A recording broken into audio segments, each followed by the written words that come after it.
So let me get this straight. Texas Governor Greg Abbott just announced a partnership to put Turning Point USA chapters in every Texas high school.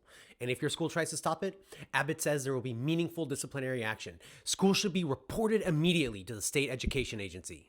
Now, here's where this gets interesting because for years, Abbott and Texas Republicans have been screaming about indoctrination in schools. Critical race theory, indoctrination. Teaching actual history about slavery, indoctrination. Books with LGBTQ plus characters in libraries, indoctrination. In fact, Abbott signed a law this year banning student clubs with an LGBTQ plus focus. Can't have those gay straight alliances corrupting the youth, right? But a right-wing political organization founded by Charlie Kirk, a guy whose group maintains a literal professor watch list to target educators they don't like, that gets full backing in the governor's office, that gets $1 million from the lieutenant governor, that gets threatened state action against any school that won't comply. Now, let's be clear about what Turning Point USA actually is. The Southern Poverty Law Center, which tracks extremist groups, describes them as an organization that promotes fear that white Christian supremacy is under attack.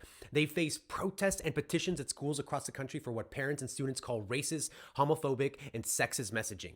But Abbott stood at the governor's mansion and compared them to the Fellowship of Christian Athletes. Oh, just a nice values-based organization, he says. This is about constitutional principles. And when asked if he'd support similar initiatives for progressive causes, Abbott admitted it's highly unlikely. But sure, it wouldn't be illegal. So let's call this what it is. It's not about stopping indoctrination. It's about controlling whose indoctrination happens. It's not about keeping politics out of schools. It's about keeping their politics in schools and your politics out.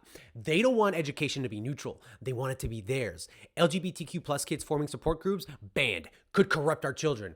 A political organization that the Texas American Federation of Teachers says is too divisive for impressionable high schoolers, mandated by the governor with threats against schools that resist. Because here's what they're really telling you. When they say parental rights, they mean their parental rights. When they say no indoctrination, they mean no indoctrination except theirs. When they say keeping politics out of schools, they mean keeping your politics out while they bulldoze theirs in with the full force of state government. The hypocrisy isn't a bug, it's the entire point. They're not against indoctrination in schools, they're just against sharing. And that's worth remembering next time they clutch their pearls about woke educators.